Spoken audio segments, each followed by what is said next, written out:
Saudara pendengar di segenap penjuru tanah air, selamat bergabung dengan Lumen Indonesia. Lumen Indonesia siap melayani Anda setiap hari. Saudara terkasih, marilah kita bersatu dalam Tuhan kita Yesus Kristus yang tidak berubah dahulu, sekarang, dan selama-lamanya. Allah Sang Maha Rahim mengasihi dan menerima sebagaimana adanya kita.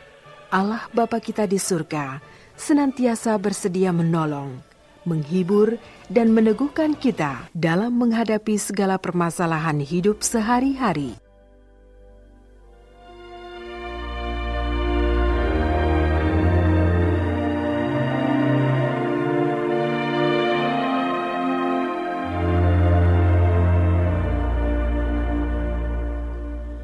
Saudara-saudari, marilah kita mendengarkan renungan dengan judul Damai Sejahtera Yesus.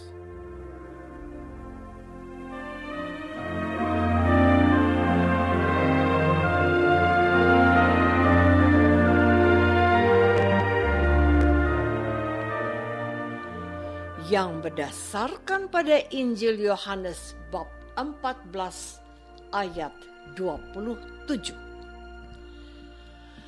Damai sejahtera ku tinggalkan bagimu, damai sejahtera ku berikan kepadamu, dan apa yang kuberikan tidak seperti yang diberikan oleh dunia kepadamu. Janganlah gelisah dan gentar hatimu.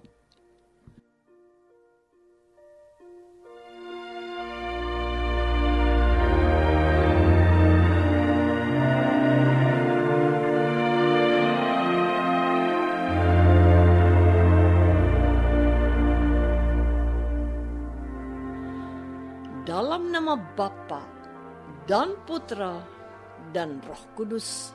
Amin. Saudara-saudari terkasih dalam nama Tuhan Yesus Kristus. Di masa sekarang ini, khususnya di Indonesia, kita tidak mengalami apa yang dikatakan perang di Timur Tengah, perang Rusia dan Ukraina, perang di negara-negara di Afrika. Tidak ada kedamaian. Ungkapan Pax Parabellum yang artinya siaplah berperang agar terjadi damai. Apakah damai seperti itu yang diharapkan Tuhan Yesus? Jangan berperang, melainkan berdamailah antara kamu. Apa yang didapat dari perang? Kehancuran dan kebinasaan. Sabda Tuhan hari ini jelas untuk kita. Damai sejahtera ku tinggalkan bagimu. Damai sejahtera ku berikan kepadamu. Dan apa yang kuberikan tidak seperti yang diberikan oleh dunia kepadamu. Janganlah gelisah dan gentar hatimu. Damai yang diberikan oleh Yesus tidak seperti yang diberikan dunia. Masa mau damai harus siap-siap berperang? Kalau demikian, apa yang ditawarkan oleh Tuhan Yesus sesungguhnya?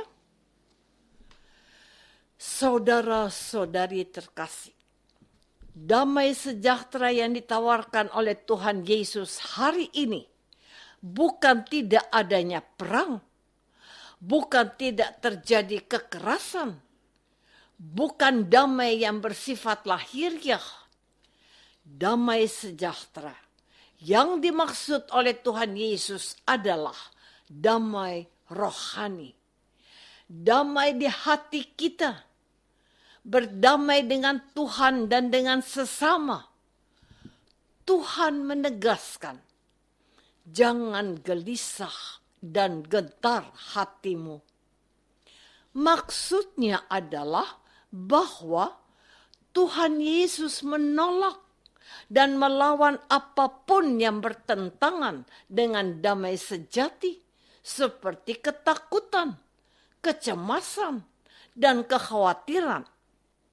Rasa takut dan gelisah yang menghantui para pengikutnya karena dikejar-kejar oleh orang-orang Yahudi yang dipimpin oleh para pemimpin mereka. Kegelisahan dan ketakutan mereka selama ini sudah lunas terbayar dengan peristiwa mulia dan meyakinkan.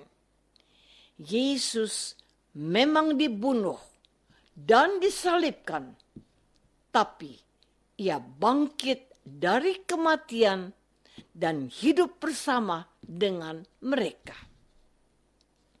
Kehadiran Yesus memberikan rasa damai dan menghapus segala kegelisahan mereka.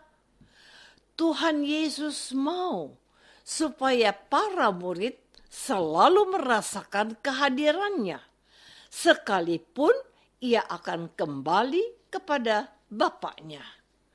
Mereka harus tetap tenang, sebab Yesus tidak meninggalkan mereka sendirian.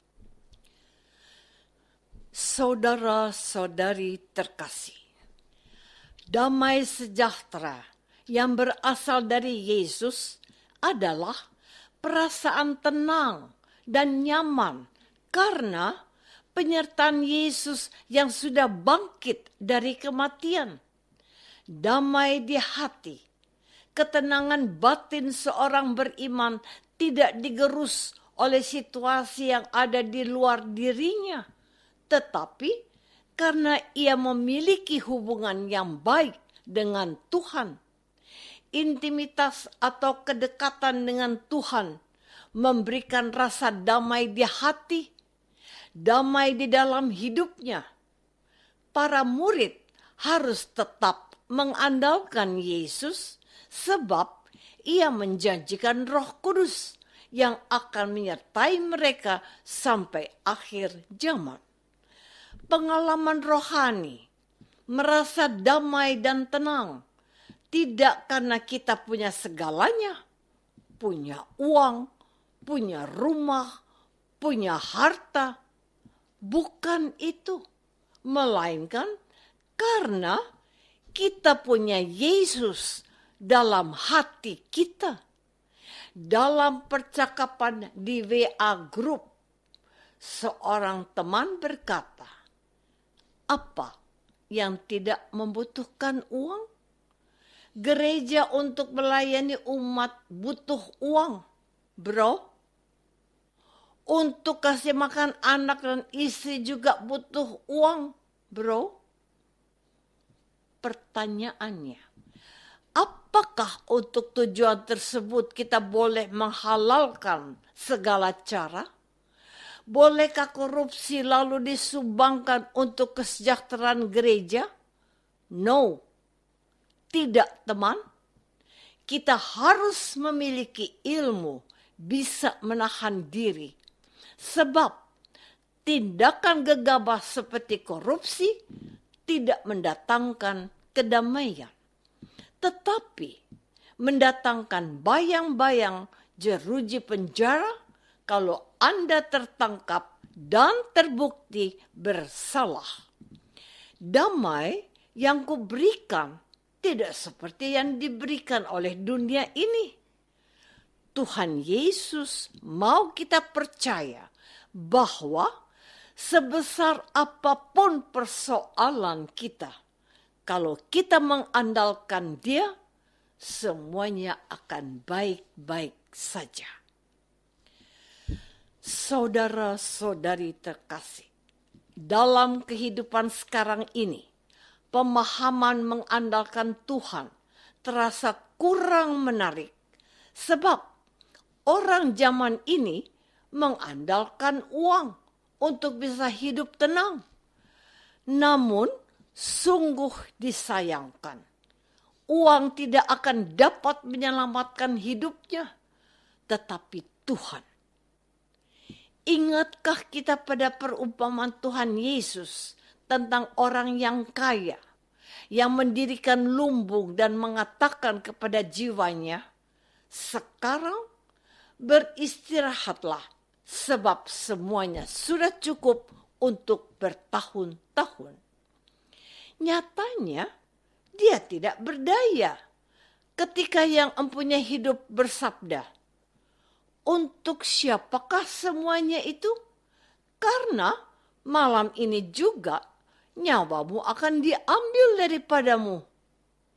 Seorang ibu 70-an tahun bercerita kepadaku, "40-an tahun aku bekerja, tapi setelah menjadi tua, banyak kecemasan dan kegelisahan dalam hidupku.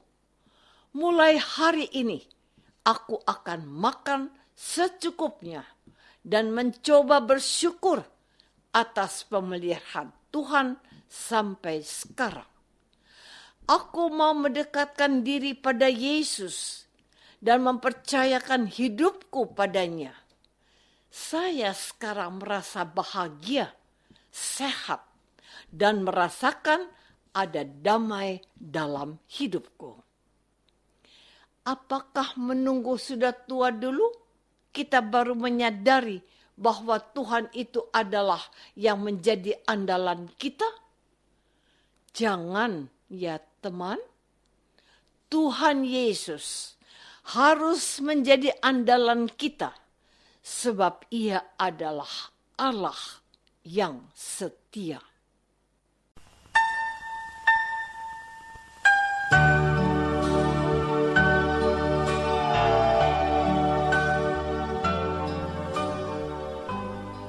Saudara terkasih, marilah kita masuk dalam saat hening sejenak untuk meresapkan renungan yang baru saja kita dengar bersama dalam kehidupan iman kita masing-masing.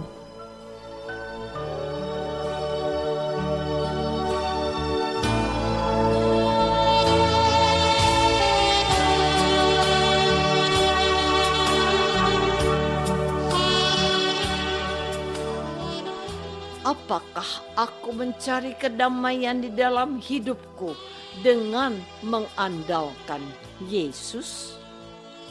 Marilah kita berdoa. Bapa yang maha baik, ampunilah kami karena terlalu khawatir dan cemas dalam hidup kami. Mampukanlah kami untuk mendengarkan Yesus, Putramu, yang menjanjikan damai sejahtera kepada kami, sebab Dialah Tuhan dan Juru Selamat kami. Amin.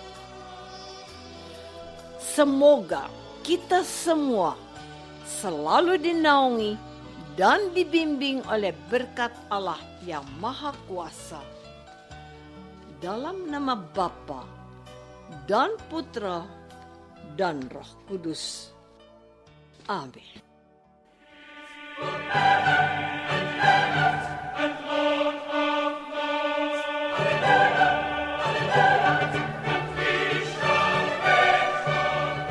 Dengan penuh kasih dan sukacita, Lumen Indonesia mengundang saudara-saudara seiman di segenap penjuru tanah air. Sekiranya ada tanggapan ataupun saran, kirimkan surat Anda ke Lumen Indonesia. Terima kasih atas perhatian Anda. Sampai berjumpa lagi dengan Lumen Indonesia pada waktu dan gelombang yang sama esok hari.